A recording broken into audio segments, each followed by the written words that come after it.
بسم الله. الحمد لله، والصلاة والسلام على أشرف الأنبياء والمرسلين سيدنا محمد وعلى آله وصحبه وسلم تسليما كثيرا. لله ملك السماوات والأرض يخلق ما يشاء، يهب لمن يشاء إناثا ويهب لمن يشاء الذكور أو يزوجهم ذكرانا وإناثا ويجعل من يشاء عقيما، إنه عليم قدير. ربنا إنك تعلم ما نخفي وما نعلن وما يخفى على الله من شيء في الأرض ولا في السماء. الحمد لله. الحمد لله الذي وهب لي على الكبر إسماعيل. الحمد لله الذي وهب لي على الكبر إسماعيل وإسحاق، إن ربي لسميع الدعاء. رب اجعلني مقيم الصلاة ومن ذريتي، ربنا وتقبل دعاء. آمين آمين. إلهي سبحانه وتعالى أيي مهد أردن أسقناتي. إلهي سبحانه وتعالى وحا أسقناذي عرك إيا دولك.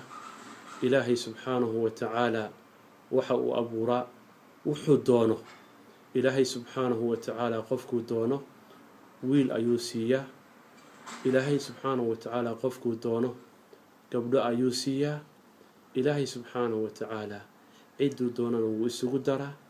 إلهي سبحانه وتعالى قفكو دوننا مدليس أيو كدغا.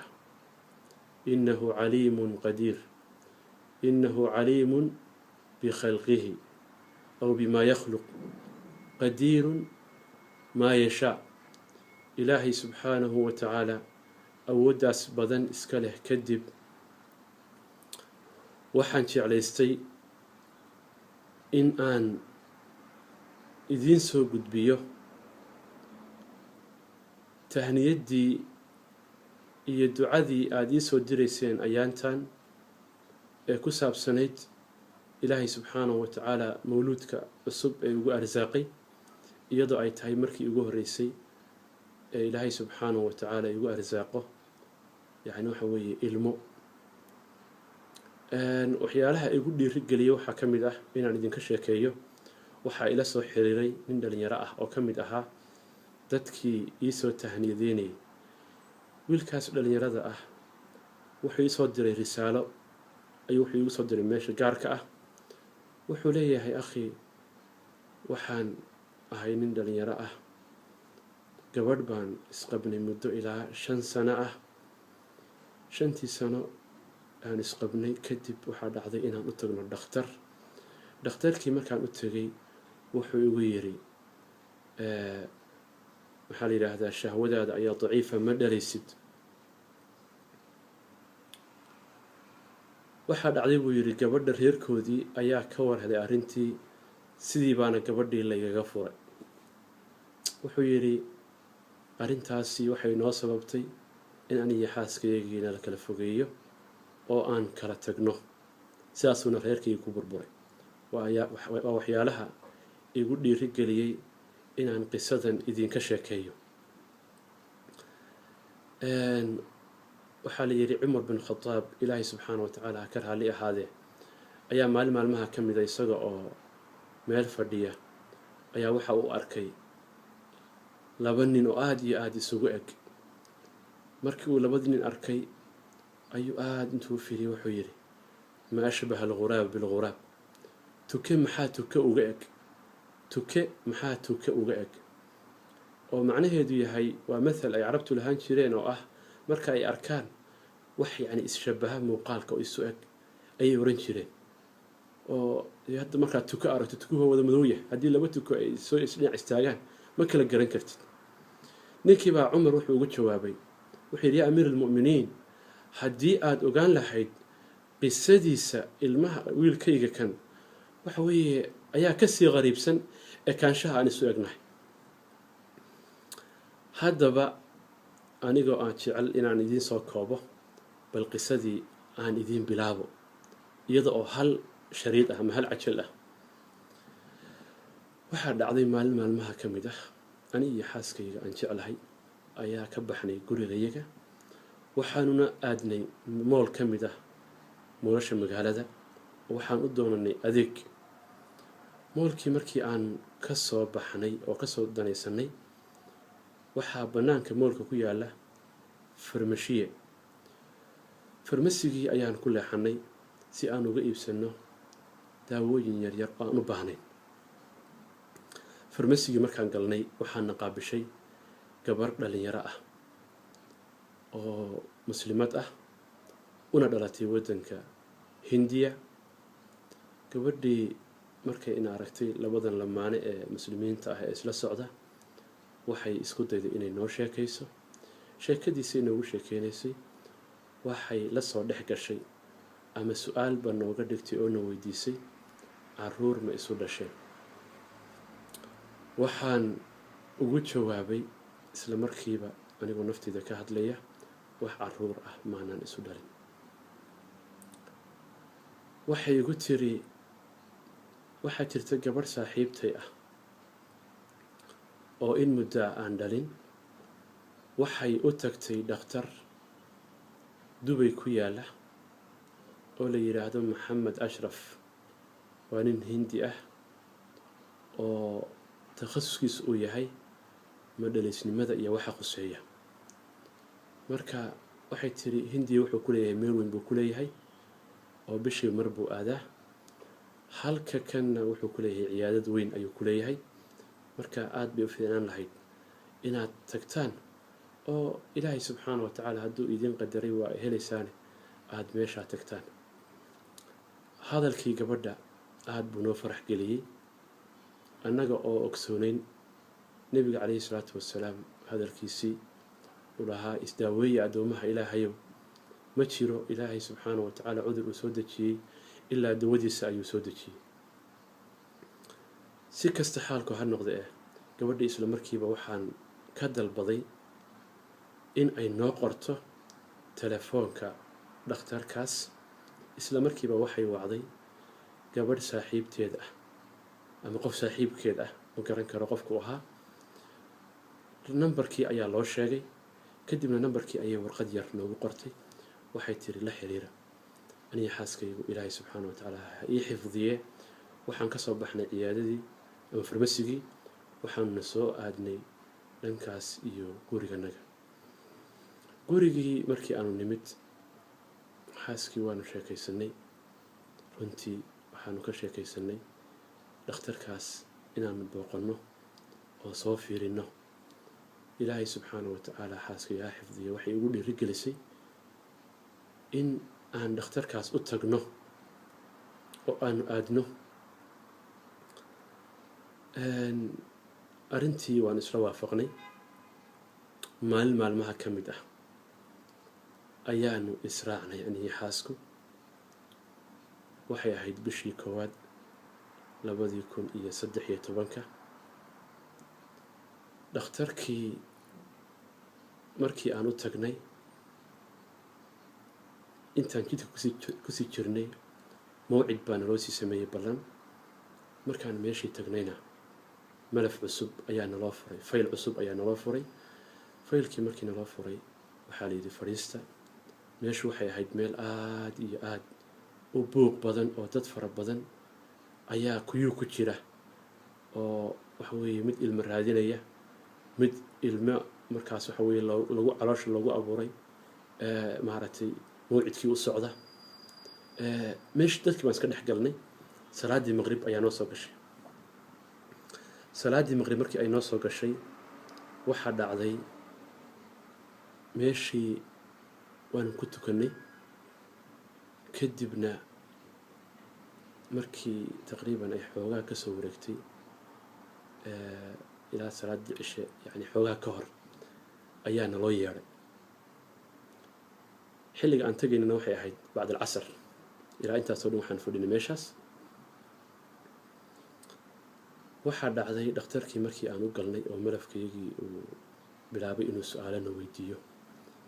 su-aalihii markii uu weydiiyey waxa uu igu yidhi waxaad samaynaysaa faxsi ayaan kaa qaadayaa, testi ayaan kaa qaadayaa. testigaas aan kaa qaadayo waxaan ku ogaan karnaa natiijada in aad dhali karto inaadan dhali karin iyo haddii ay jiraan in dhib uu ku haysto. mawcid buu noo qabtay taqriiban markaas waxay ahayd bishii koowaad 14 markaas aan dhakhtarka u tegayno. intaas dhakhtarkii markii aan isdhaafsanay waan soo baxnay aniga xaaskaygu, gurigaana soo aadnay. maalmaha runtii waxay ahayd maalmo aan aada u mashquulsanaa. waxaan ku jiray imtixaanka jaamacadda, wuxuuna ahaa imtixaankii igu dambeeyey. si kastaba xaalku ha noqde maalintii dambe wuxuu ii qabtay xataa waxay ahayd maalin aan ku jiro imtixaan, laakiin waxaan go-aan ku gaadhay marka imtixaanka aan ka soo baxo in aan soo maro. sidii baan sameeyey, halkii baan ka ambabaxay, imtixaankaygii baan iska soo galay, kadibna dhakhtarkii baan soo maray, testigii iyo wixii u diray ayaan u keenay. isla habeenkiiba waxaa la sameeyey baaritaan, aniguna kama aanan soo tegin natiijadii markii ay soo baxday waxaa loo gudbiyey dhakhtarkii markii loo gudbiyey natiijadii waa la ii yeedhay. dhakhtarkii baan u galay, dhakhtarkii oo warqaddii ay hor taallo. warqaddii buu akhriyey, kadibna warqaddii suu u akhriyay anna aan hor fadhiyey. waxaan arkay dhakhtarkii oo madaxa hoos u foorariyey oo madaxa saas leh. waxbaan dareemay in dhakhtarku uu wax soo wado. waxaan ku idhi, waxaan ahay nin muslim ah, wax kasta oo baaritaanku soo saaro waan ku kalsoonahay, maxaa yeelay ilaahay subxaanahu wa tacaala keligiis ayaa wax kasta awooda. marka haddii aan xanuunsanayo ii sheeg, ha iga qarinin, aan isdaaweeye. haddii aanan xanuun qabinna ii sheeg. dhakhtarkii hadalkii aan ku idhi ayaa dhiiri gelisay. wuxuu ahaa nin muslim ah, magaciisana waxaa la ohan jiray maxamed ashraf. dhakhtarkii intaas markii aan isdhaafsanay waxa uu igu yidhi oo afkiisa ka soo baxday, sorry you don't have chance. wax rajo ah ma lihid hadda buu ii raaciyey. markaasu wuxuu igu yidhi, weliba marka aan operation kuu sameeyo, waxaa dhici karta in operation kuu sameeyo, operationkaas kadib weliba natiijada ka soo baxaysaa aada iyo aada bay u hooseysaa. yaa allah, qalbiga bini aadamku daciifsana. waxaan idhi, dhakhtar allaha ku barakeeyo, suurtagal ma tahay waxaa la yidhaahdo in aan samayn karo difl anaabiib ama camilu talqiix ilmajaari, yani ilmaha la ysku abuuro, oo yani suurtagal ma ii tahay haddii ay daciif yihiin waxaygii oo dhan? wuxuu yidhi, no sorry. wuxuu yidhi, jaanisba uma haysatid xataa in ilmo lagugu abuuro oo xaaskaaga ilmaha lagugu abuuro. anigana markaas waxay ii ahayd inaan bal ogaado meesha aan gaarsiisnahay. waxaan xasuustaa, aan sheekada idiin soo dhexgeliye, marar aan xaaskayga ka sheekaysanay ilmaha la ysku abuuro. waxyaalihii aan ku idhi waxaa ka mid ah, ilaahay subxaanahu wa tacaala waxaan ka rajaynayaa iyada oo xaaskayga cawradeeda uusan nin bini aadana arkin, in ilaahay subxaanahu wa tacaala uu ilmo isiiyo. dhakhtarkii markii uu intaas aan isdhaafsanay wuxuu igu yidhi, waxaad samaysaa bisha labaad labadeeda ii imow, hindiyaan aadayaa, bisha labaad labadeeda ii imow, operation baan kuu samaynayaa. haddii ay kuu najaxdo waxa weeye ilaahay subxaana wa tacaala ayaa mahad iska leh, laakiin iska dadaal arrintaad way hooseysaa laakiin iska dadaal si kasta xaalku ha noqdo meesha ciyaadadii baan ka soo baxay ciyaadadii markii aan ka soo baxay oo hoos soo degay gaadhiga baarkinka ayuu ugu jiray baarkinkaan tegey bismillaah baan idhi gaadhigaan istaaray kadibna shaydaan waa taqaanaa warkiis isla markiiba waxaa shaydaanku qalbiga kusoo tuuray waxaad gaadhay da' soddonaad dhakhtarkiina wuxuu kugu yidhi ilma ma dhalaysid intaas markii ay qalbiga kusoo dhacday isla markiiba allah subxaanahu wa tacaala qalbigayga wuxuu kusoo riday sakiino iyo damaaniino yani deganaansho iyo xasilooni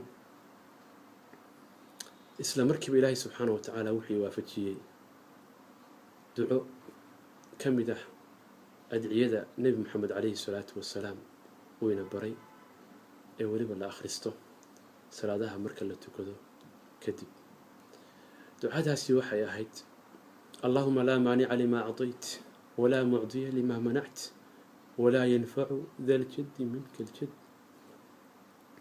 adkaartaas iyo ducadaas ayaan ku celcelinayay waxaan ka soo dhaqaaqay magaaladii markaas aan joogay waxaan soo aaday magaaladii aan deganaa intii jidka aan soo socday hal mar shaydaanka ma siinin jaanis waxaan ku celcelinayay allahuma laa maanica limaa acطayt walaa mucdiya limaa manact walaa yanfacu da ljaddi minka ljad aad baan ugu celcelinayay aad iyo aad ayaan ugu celcelinayay waxyaalaha qalbigay kusoo dhacayay waxaa ka mid ahaa dhakhtar yahow ataxadahka biducaa ducada ilaahay subxaanahu wa tacaala ayaan waxa weeye baryayaa oo hadalka aada igu tiri ku burinaya waxyaalaha aan lahaa waxaa ka mid ah ilaaha candhuufta ka sameeya ilmo noolow dhakhtarkaas hadalkaas ayuu igu yidhi adiguna candhuuf yar oo jilicsan oo dad iska raaxaysanaya waxa weeye ka timid ayaad bashar ka abuurtaa yaa rabbi hadalkiisaas ku beeni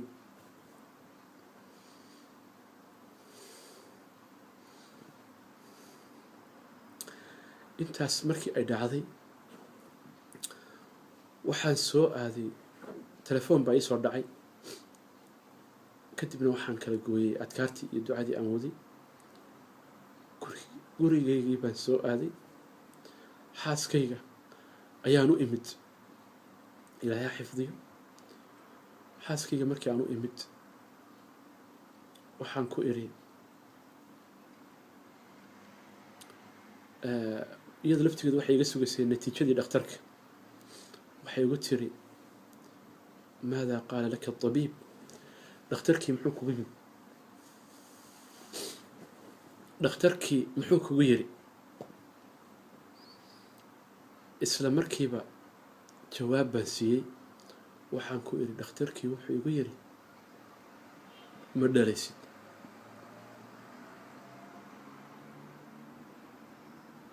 laba arrimood ayaan xaaskayga kuu sheegayaa labadaas arrimood kii kula qurux badan samee waxaan ku idhi haddii aada jeceshahay in aad ila noolaato oo sidaa aada iigu sabirto faxaya hala haddii aadan sidaas iigu sabraynin reerkiina ayaan kuu dirayaa isla markiiba xaaskaygu ma aysan noqnoqon waxay isiisay jawaab qalbigayga meel ka gashay jawaabtaasi waxay ahayd waxay tiri yacni siiqadii weliba xabiibi sida ilaahay subxaanahu wa tacaala kuu qadaray ayaan raalli ku ah laakiin waxaan kaa codsanayaa intaan nool nahay diinta ilaahay i bar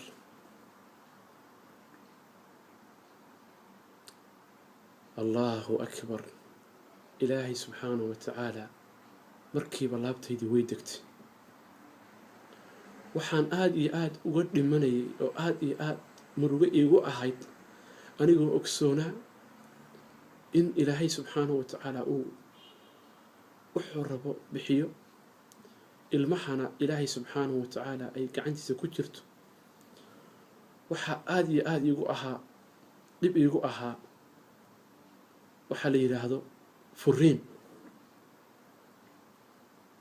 inaan dhinto iyo inaan xaaskayga furo. haddii ay jawaab isiiso aanan raalli ka noqon, waxaan aada u jeclaa inaan dhinto. si kastaba xaalku ha noqdo, waxaa dhacday ilaahay subxaana wa tacaala isla markiiba qalbigayga waasic ayuu ka dhigay. wixii ay xaaskaygu ii sheegtayna waan hilmaamay, oo waxa weeye waxaan ku hilmaamay daawada iyo hadalkaa wanaagsan ee ilaahay subxaanahu wa tacaala waafajiyey. isla bishii dhexdeediiba waxa ay xanuunsatay xaaskaygii. xaaskii markii ay xanuunsatay waxay lahayd waxaa la yidhaahda neefta ama burkitada wax soomaalida u taqaano. neeftii ayaa waxaan moodnay inay maaragtay neeftii qabatay. dhakhtar baan u geeyey, islaan masriyad ah ayaan u geeyey. islaantii masriyadda ahayd markaan u geeyey way baadhay, waxay noo soo qortay daawo ayay noo soo qortay.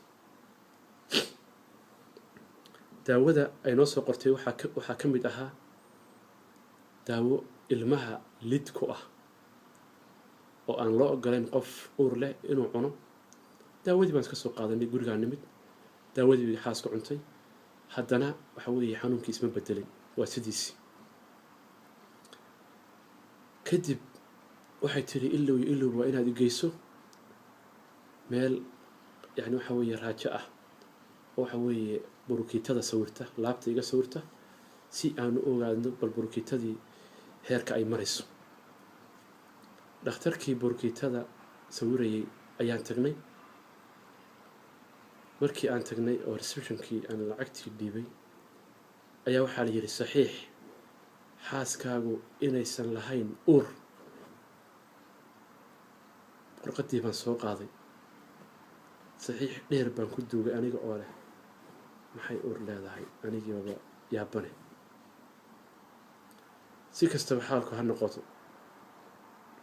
intaasi markii ay dhacday waxaa la saaray qashaafadii. kadibna waxaa la yidhi maalin kadib waxaa u timaadaa natiijada. maalintii dambe ayaan ka soo qaaday aniga oo keligay ah, iyadoo xaasku ila socon. natiijada markaa taqriirkii soo qoreen oo faahfaahsan bay soo qoreen. taqriirkii baan xaaska u akhriyey in wax cusub aysan ku soo kordhin burukiitadii, xaaladduna sidii hore ay tahay. xaasku kuma aysan qancin arrintaan u sheegay. waxay tiri ilow iyo ilowba waxa weeye dhakhtarkii igu celi, anigu waan xanuunsanayaa, marka waxbaa jira. waxaan ku yidhi waaya inakeen. dhakhtarkii baan tagnay. dhakhtarkii markaan tagnay ayaa waxaan ku yidhi dhakhtar, waa xaaskaygii wayna xanuunsanaysaa, waxaan kaa codsanayaa niyadda u dhis, una sheeg inay caafimaad qabto. wuxuu igu yidhi sidii buu waayahay buu igu yidhi. xaaskii buu arrintii u sheegay. wuxuu ku yidhi walaalay waxba ma qabtid, xaaladaaduna way fiican tahay. intaas markii ay dhacday gurigaygaan iskaga soo noqonnay. galabtii dambe weliba waxaan filaya inay bacda almaqrib may ahayd mise qabla almaqrib baan guriga anigoo joogna, xaaskuna ay fadhiga fadhido ayaan soo galay. meeshay fadhiday ayaan soo hor istaagay, sidaasaan u eegay. waxaa ii muuqata oo aan dareemay xaasku inay xanuunsanayso. waxaan ku idhi waxaad samaysaa saasaan indhaha ugu eegay ugu celiyey waxaan iri iyadaa waxay igu tiri waan xanuunsanayaa anigu waan xanuunsanayaa waan eega waxaan iri uur baad leedahay anigu markaan leeyahay markaa uur baad leedahay waan iska iri hadal aan iska tuuray buu ahaa way qosashay waxay tiri uurka xaggee baan ka keenay dhakhtarkiisu hadalkii uu kugu yiri ma ilowday markii aan ku iri uur baad leedahay iyana ay jawaabtaa i siisay ayaa qalbigayga wax ku dhaceen markaasaan waxaan ku iri uur baad leedahay hoos baan u degay farmasi naga hooseeya ayaa waxaan kasoo iibsaday testi bahalkan waxa weeye uurka lagu maaragtay fiiriyo waan soo qaaday waan u keenay intaan soo socdayna waxaan akhriyay warqaddii ku guda jirtay oo uu leeyahay waxaa ugu fiican subaxdii marka qofku soo tooso in testiga la sameeyo waxaan ku iri bahalkaas yar qaado waan u sharaxay waxaan ku iri testi samee iyadoo yaaban ayay tiri waaya subaxii salaada subax masaajidkaan iska aaday markaan soo tukaday ee soo noqday ee guriga imid ayaa waxaa dhacday waxaan imi xaaskiyo fadhiga fadhida waxaan ku iri ii waran waxay tiri wixii shalay aada sheegaysay waa ka halkaa yaallee orod fiiri iyadu maba isku wareerinba meeshii baan tegey baalkii baan soo qaaday yaa allah mise waxaa ku sawiran 2 xariiqimood oo cascas warqaddii baan akhriyey warqadda waxaa ku qoran haddii aad aragto 2 xariiqood oo cascas waxa weeye waa uur 99%. yaa allah farxad badana aad iyo aad baan u farxay waan soo orday waxaan iri xabiibi uur baad leedahay isla markiiba fadhigaan ku sujuuday anigoo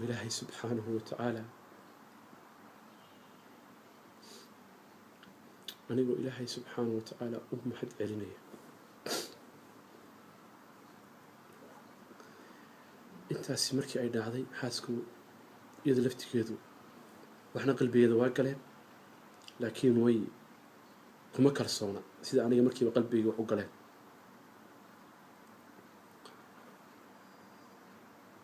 ilaahay subxaana watacaala baan u mahad celinay gurigii baan iska sii joognay markii ay ahayd bishii 3aad 15 bil ku dhowaad bil iyo weliba xoogaa miyay ahayd ku dhowaad ayaan guriga iska dhex joognay oo aanan dhakhtarba aadinba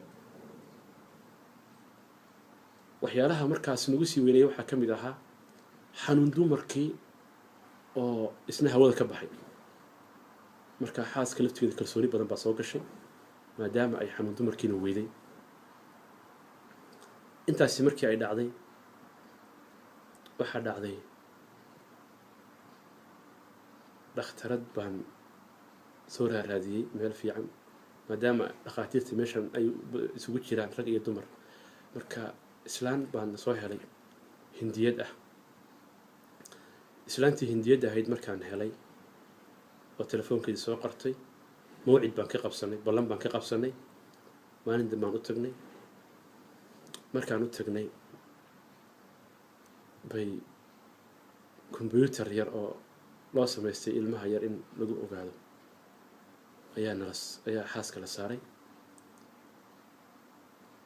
wax aan ka arki karno anagu ma garan karno laakiin wax madmadow waa arkay waxay tiri ilmuhu waa 2 bilood iyo badh 2 bilood iyo badh. saas ahaa mase waxay tiri oo maxaad mar hore u iman weydeen? waxaan ugu jawaabay aado waxaan ka dhiganay inaan xilligaasoo kale iska nimaadno.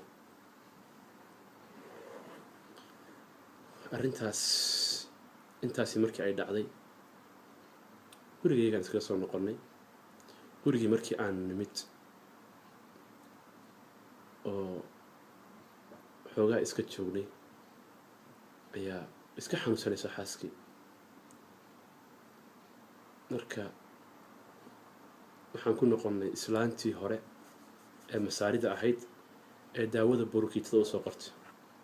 islaantii baa fuxuusaad ku samaysay, kadibna waxaan u sheegay inay gabadha uur leedahay. waxay tiri oo maxaad igu sheegi way naxday. waxay tiri oo maxaad igu sheegi weydeen haddii gabadha uur leedahay bishii hore soonigii daawada u qoray.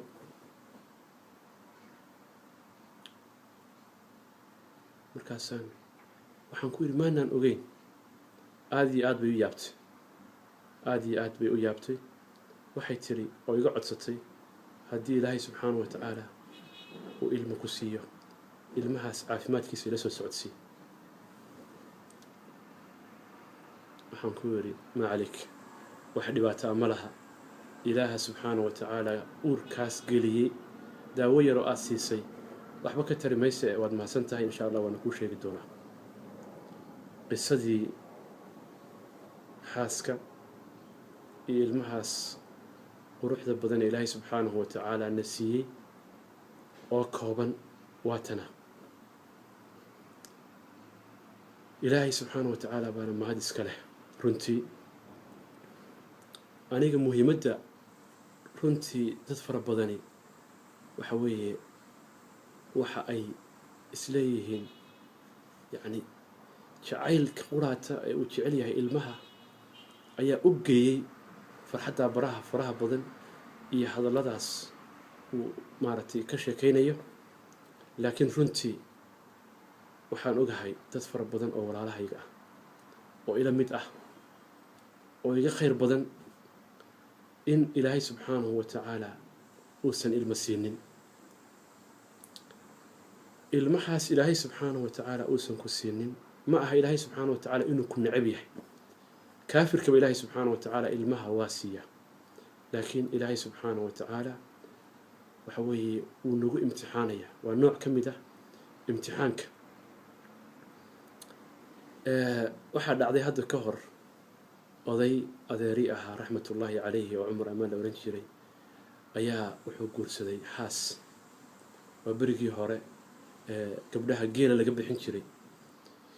gabadh wuxuu guursaday gabdhihii markaas hana qaaday ugu fiicnaa. geel badan buu kala baxay, kadibna waxba uma aysan dhalin. 15 sano ayuu qabay markii uu la aqalgalay aroostii kadib. 15 sano muddo ku dhow ayuu qabay. waxba intaas ilaahay subxaanahu watacaala ma kala siin.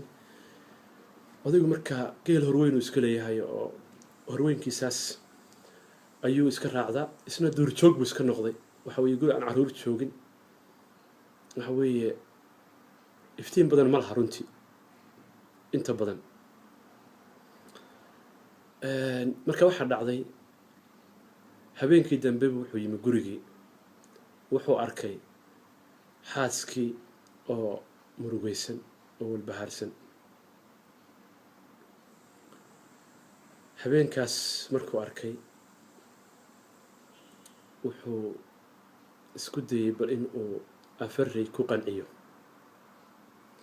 afareydiisii waxaa ka mid ahayd wuxuu yidhi amba warasa waan kula jeclahay wehel caruureede. wuxuu yidhi amba wahanka waan kula qabaa waayaha adduune. amba warasa waan kula jeclahay wehel caruureede waxba haygu weyrixin rabbaan wiil ka sugayaay. waxaa la yidhi odaygii ilaahay subxaanahu watacaala wuxuu siiyey 3 wiil oo isku xiga. wiilkii u horreeyay waxaa loo bixiyey maxamed. 3 wiil oo isku xiga ayuu ilaahay subxaanahu watacaala siiyey. kadibna naag kale ayuu guursaday oo ilaahay subxaanahu watacaala caruuro kale ayuu siiyey. wuxuuna ahaa nin ilaahay subxaanahu watacaala khayr badan siiyey iyada oo faamilku hadalla isku turtuurayaan ama afari isku turtuurayaan waxaa ka mid ahayd faamilka hoose aan ka dhashay oo ay leeyihiin bal aan eegno aw khayro ina ammaan waayey yacni odaygaas yacni suu ahaa markii dambe ilaahay subxana wa tacala ugu barwaaqeeyey yacni wuxuu noqday leader markii ilaahay subxaana wa tacaala yacni u furfuray oo ilaahay subxaana wa tacaala yacni uu ilmasiiyey wuxuu soo dhex galay bulshadii meeshii markii hore uu horweynka iyo geela ka raaci jiray ilaa markii dambe reerkiisa uu ka noqdo waxa weeye nin mataqaanaa yacni ay ku faanaan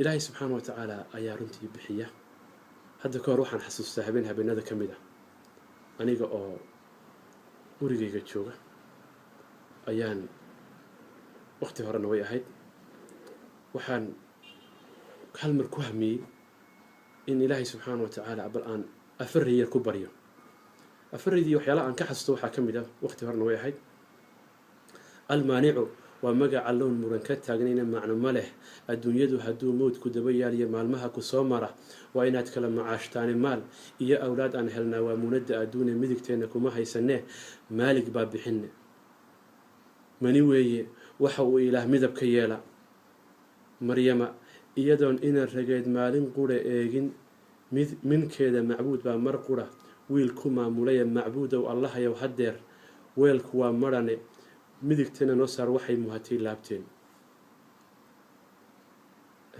ducadu way horreysay dad fara badan oo saalixiin ahna ilaahay subxaanahu wa tacaala way ii baryeen runtii waxyaalaha aanan ilaawi karin waxaa ka mid ah oo qalbigayga had iyo goor ta'hiirka ku sameeya xilliyada ka mid ah annagoo xaramka joogna oo aan meesha sacyiga marayo ayaa waxaan maqlay gabadh leh rabbi laa tadarnii fardan wa anta khayru lwaarihiin rabbi laa tadarnii fardan wa anta khayru lwaarihiin meesha ayaan isgarab soconnay anigaa markaa ka horeeya markaas waxay ku celcelinaysaa rabbi laa tadarnii fardan wa anta khayru lwaarihiin rabbi laa tadarnii fardan wa anta khayru lwaarihiin meeshii hadalkeedii gabadhaas waa i saameeyey aada buu runtii i saameeyey waxaan ilaahayow rabbiyo gabadhaas waxaan kuu weydiinayaa in aad ku arsaaqdo ilmo runtii ta'hiir bay igu samaysay hadalka ay leedahay anigu marnaba kuma haymiyi jirin oo qalbigayga marna ma aysan gelin waxaa tahay ma dhalaysid qalbigayga kuma aysan dhicin mar kasta marka dadku hadal igu yidhaahdaan waxaan oran jiray ilaahay subxaanahu wa tacaala waxaan ka rajeynayaa in uu isiin doono aniga oo aan dhakhtar u tegin in ilaahay subxaanahu wa tacaala ilmo isiinayo ayaan ka rajeynayaa waxaa dhacday oo aan doonayaa in aan idinku sii daro qisada xajkii dhoweyto xajkii ka horreeyey ilaahay subxaanahu wa tacaala wuxuu noo qadaray aniga xaaskaygaba in aan beytka ilaahay subxaanahu wa tacaala booqanno beytkii ilaahay subxana wa tacala markaan booqannay maalintii carafo markii la taagnaa waad garanaysaa islaamo soomaalida had iyo goor waxay soo xajisiiyaan dad waayeel ah oo aan diinta aqoon u lahayn marka waxaan isku dayayay in aan dadkaas soomaalida ah ee walaalahayga ah ama hooyooyinkaas waaweyn in aan hadday suurtagal i noqoto inaan kelmad yar aan siiyo una sheego fadaa-isha maanta ay leedahay carafo marka waxaa ii timid islaam baa ii timid waxay igu tiri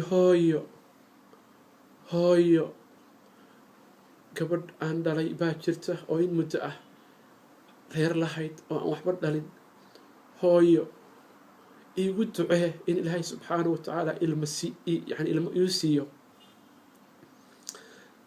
runtii anigu qalbigayga waan ogaa oo ilmo ma lahayn islaamihii markaas waxba uma sheegin meeshii baan duca uga bilaabay waxaan ilaahayow rabbiyo ilaahow reerkaas ilmo sii ilaahayow rabbiyo reerkaas ilmo sii oo ku arsaaq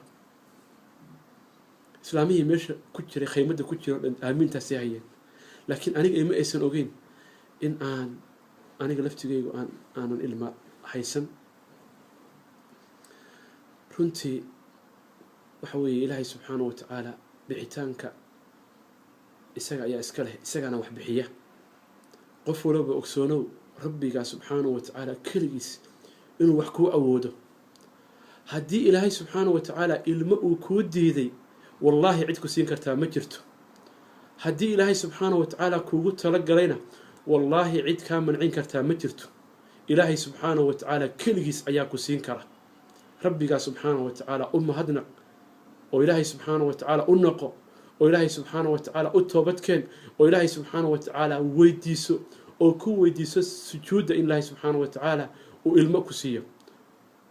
inta aanan gunaanadin waxaan idinku darayaa aniga oo jecel inaan boogta dhayo dad fara badan oo walaalahayga ah oo qarquusteenba. waxaa dhacday oday aan saaxiib nahay, saaxiibkay ah oo aada iyo aada runtii mataqaanaa marka aan arko aan is idhahdo dadka dhan ba aduu kugu jecel yahay siuu mataqaanaa yani ii farax geliyo niyaddan igu dhisi jiray. wuxuu yidhi xaaska aan qabo wuxuu yidhi 9 sano ayaan qabay. kadibna reerkayaga ayaa waxay igu dhaheen war naagtan maxaad ku faraysaa aan dhalaynin. had iyo goorna ragga waxa weeye soomaalidu dumarka unbay dhibka saaraan, wixii xunba xaawaa leh. marka waxaa dhacday wuxuu yidhi ma guursanayo, xaaskayaan qabaya. arrintii baan ku kalsoonaaday buu yidhi 9 sano markii ay kasoo wareegtay baa ilaahay subxaanahu watacaala ii furay buu yidhi dhasha. haddana anigu aan arkay yacni ciyaalkiisii 12 weeyaan. ilaahay subxaanahu watacaala wuxuu u furay dhashiibuu u furay. waxaan kale oo dhegaystay intii aan xaaska uurka ii qaaday kadib sheekha masaajidka quba tujiya sheekh maxamed saalax almaqaamisi xafidahu llah, sheekhaas ayaa wuxuu yidhi 4 sano xaasku ima aysan dhalin. 4taas sano ee aysan xaasku ii dhalin waxaa dhacday buu yidhi in aan qur-aanka aada iyo aada u baadhbaadhay. kadibna waxaan ku arkay buu yidhi qur-aanka ereyga 40 leyla, yani ilaahay subxana wa tacala markuu nabi llahi muuse ka sheekeynayay qisadiis yani 40kaas tiradaasuu arkay. marka wuxuu yidhi ereygii 40 waxaanu yani ta'wiil ka samaystay buu yidhi in xikmad ilaahay subxana wa tacaala ka leeyahay. kadibna sujuudda waxaan ku iri buu yidhi يعني 40 jeer ربي لا تذرني فردا وأنت خير الوارثين، ربي لا تذرني فردا وأنت خير الوارثين. وحير إلهي سبحانه وتعالى رشيب وإفرب ويري وحير وحا إسوق قاعدي أو مركان دتك وشيكي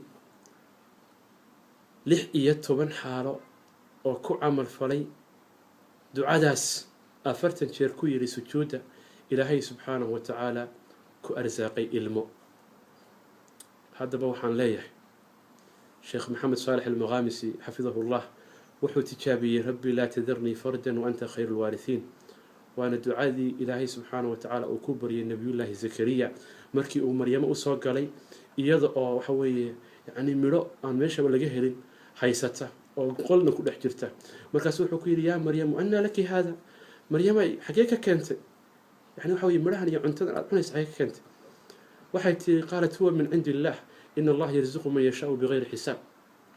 إلهي سبحانه وتعالى أكتس أيوك هذه إلهي قفك ودونه وحوي يعني وحو كأرزاقه حساب. الآن نبي الله زكريا محيري يعني هنالك دعا زكريا ربه مركو أركين مريم إن الله سبحانه وتعالى وكسي قرفة أي كجرتي إنه إلهي سبحانه وتعالى مرئي عنت وكسي أيو إلهي سبحانه وتعالى بري نبي الله زكريا مركاسو وحو قلي محرابك وإلهي سبحانه وتعالى أيو بري وحولي ربي لا تذرني فردا وأنت خير الوارثين.